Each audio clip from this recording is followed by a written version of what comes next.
Dia memimpin akan doa menerima Yesus Kristus sebagai Tuhan dan Juru Selamat. Doa yang singkat dan waktu 5 menitnya habis. Dia berkata, tugasku selesai Tuhan, urusanmu Roh Kudus. Dia pulang. 1 tahun kemudian, saudaraku, dia berkunjung lagi di Kimberley. Ternyata ke tempat gudang yang dulunya diskotik. Dia kaget, kok berubah. Sekarang jadi gereja, saudaraku. Dan waktu masuk, dia disambut, saudaraku, oleh ratusan anak-anak muda, dan mereka semua melayani Tuhan. Shalom, saudara-saudari terkasih. Jumpa lagi dalam Suara Gembala. Saudaraku, saya ingin bacakan satu ayat dari firman Tuhan yang tertulis dalam Roma 1 ayat 16. Demikian bunyi firman-Nya. Sebab aku mempunyai keyakinan yang kokoh dalam Injil. Karena Injil adalah kekuatan Allah yang menyelamatkan setiap orang yang percaya. Pertama-tama orang Yahudi, tetapi juga orang Yunani. Saudaraku, di sini Rasul Paulus menekankan bahwa Injil itu adalah kekuatan Allah yang menyelamatkan. Dan Paulus punya keyakinan yang teguh, yang kokoh terhadap Injil. Seyogyanya kita, umat Tuhan, juga punya keyakinan yang sama seperti yang tertulis di dalam Roma 1 ayat 16. Aku mempunyai keyakinan yang kokoh di dalam Injil. Karena Injil adalah kekuatan Allah yang menyelamatkan. Saudaraku, kemana saja kita pergi, kita yang sudah punya kabar baik itu, sebetulnya kita bisa menyelamatkan orang lain. Karena Injil yang kita miliki adalah kekuatan Allah yang menyelamatkan siapa saja orang-orang yang berdosa. Kalau mereka percaya, maka mereka akan beroleh selamat. Nah, saudara, saya membaca sebuah kesaksian yang luar biasa tentang bagaimana hamba Tuhan yang sekarang sudah bersama dengan Bapa di sorga, ya, bersama Tuhan Yesus, yaitu Reinhard Bonnke. Reinhard Bonnke, sebagaimana kita ketahui, dia melayani di Afrika, saudara, di benua orang-orang kulit hitam. Dan dia melayani di tahun 73 itu di Lesotho. Kemudian dia ketemu dengan seorang teman hamba Tuhan yang bernama Howard. Howard berkata, Reinhard, kamu khotbah di tempatku. Kamu tinggal di mana, Howard? Aku tinggal di Kimberley. Nah, saudaraku, Kimberley itu adalah sebuah kota dengan penduduk kurang lebih 100.000 jiwa. Kenapa di situ ada kota meskipun tempatnya terpencil? Karena Kimberley adalah wilayah di mana terdapat tambang berlian. Nah, ini sangat terkenal, saudaraku, ya, di daerah itu. Kita tahu ya, daerah Sierra Leone dan sebagainya itu daerah pertambangan penghasil berlian-berlian kualitas tinggi. Dan banyak investor-investor datang dan mereka tinggal di sana. Dan ketika sampai di kota Kimberley, Reinhard Bonnke mengadakan seri meeting KKR di gereja yang dilayani oleh Howard ini. Tetapi dia sedikit sedih karena dia melihat 200 orang itu gereja orang-orang kulit putih semua, ya. Jadi orang-orang pendatang yang bekerja menjadi pekerja-pekerja yang mengembangkan akan pertambangan berlian itu tadi. Ini orang-orang kulit putih semua. Tapi yang mengherankan dia adalah tidak ada satupun orang muda. Semuanya orang-orang tua. 200 jemaat itu orang tua semua. Nah, dia tanya sama Howard, Howard, di mana orang-orang muda? Howardnya nunduk sedih. Ya, itu masalah kita itu, Reinhard. Nah, akhirnya selesai kebaktian, itu hari Jumat, saudaraku, usai kebaktian, Howard berkata, Reinhard, aku mau ngajak kamu pergi ke suatu tempat. Nah, untuk apa kamu ngajak aku pergi? Ini kan sudah malam, nggak apa-apa. Aku mau menunjukkan jawaban tentang pertanyaanmu. Di mana anak-anak muda kita? Saudaraku, itu tahun 73. Nah, dia naik mobil, kira-kira jarak lumayan jauh begitu, tibalah di suatu tempat. Dari kejauhan dia melihat ada sebuah gudang yang cukup besar, dan lampu itu bercahaya gemerlapan di sana. Itulah tempat yang pada tahun-tahun itu marak ada di mana-mana di seluruh dunia, termasuk di Indonesia, yaitu diskotik. Saudaraku, ingat ya, tahun 70-an kalau di Indonesia tahun 80-an itu, waduh, diskotik itu bermunculan di mana-mana. Nah, itu tempat kumpulnya anak-anak muda. Nah, waktu mobilnya itu diparkir dekat dengan diskotik tersebut, di dalam mobil Reinhard Bonnke sudah merasakan akan itu degup dari dentuman musik disco yang ada di dalam. Sangat keras sekali sampai dia berkata, waduh kalau gini, ini musik gereja lewat ini. Kita mau nyanyi apapun pasti kalah keras sama suara mereka. Nah, akhirnya turun dan betul, duk, duk, duk, duk, suara musiknya begitu kuat. Dan Reinhard berkata, sudah, nggak usah masuk ke dalam diskotik. Aku nggak mau masuk tempat seperti ini, ngeri aku.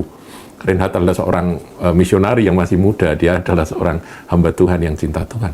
Dia rasa ada satu roh yang lain dari musik yang begitu kuat dan keras itu. Tapi Howard berkata, ayo toh kita masuk. Kita akan mau lihat anak-anak muda kita itu ada di dalam.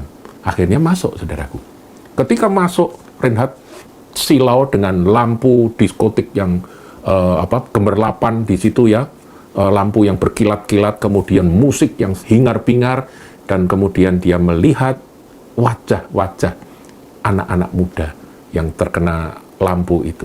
Wajah yang kelihatannya bersukacita, tetapi Roh Kudus memberi Reinhard satu mata ilahi, memandang satu kekosongan yang begitu menyedihkan di wajah dari anak-anak muda itu.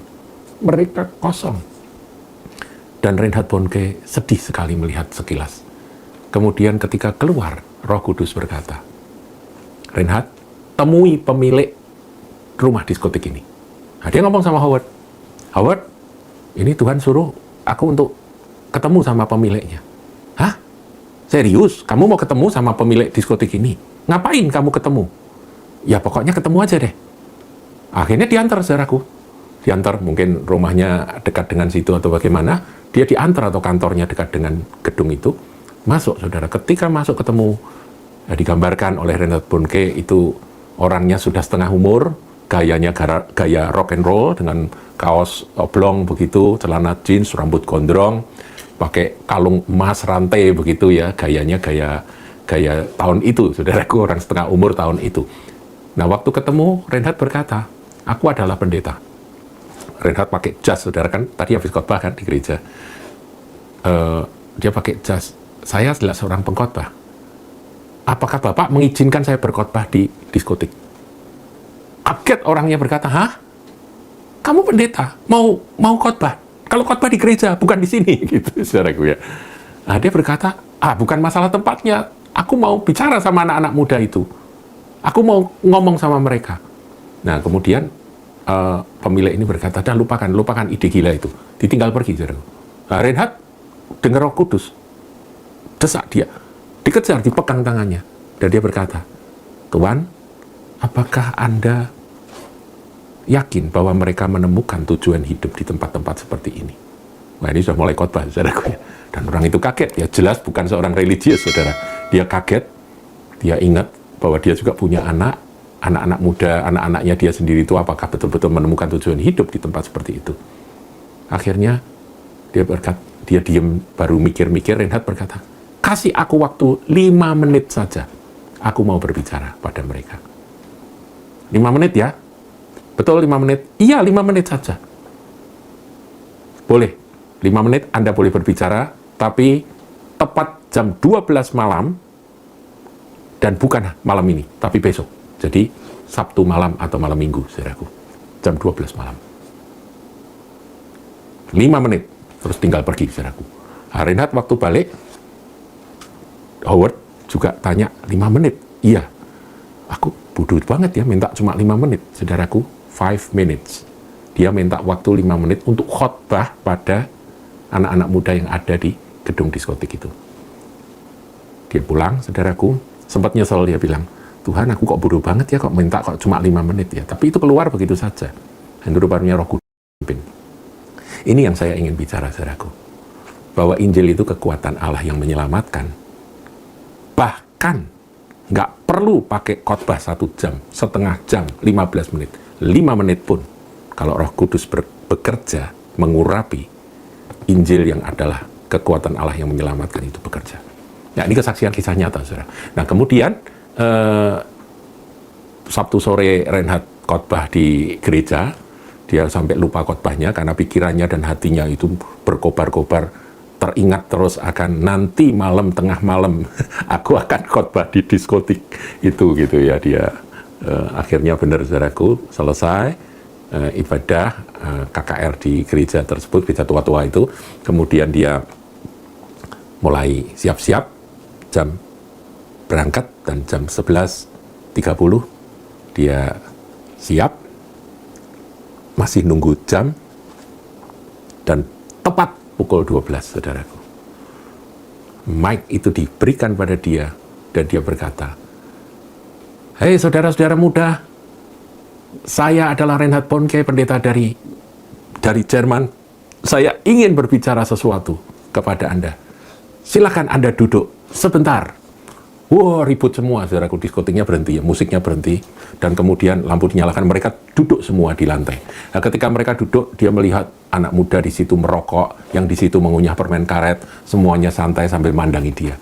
Dan dia mulai berkhotbah. Saudaraku, baru khotbah 1 menit, Roh Kudus bekerja. Seperti hembusan angin yang dahsyat. Dan dia melihat orang-orang mulai menangis. Anak-anak muda mulai mencucurkan air mata, tertunduk, mereka mulai terisak-isak menangis.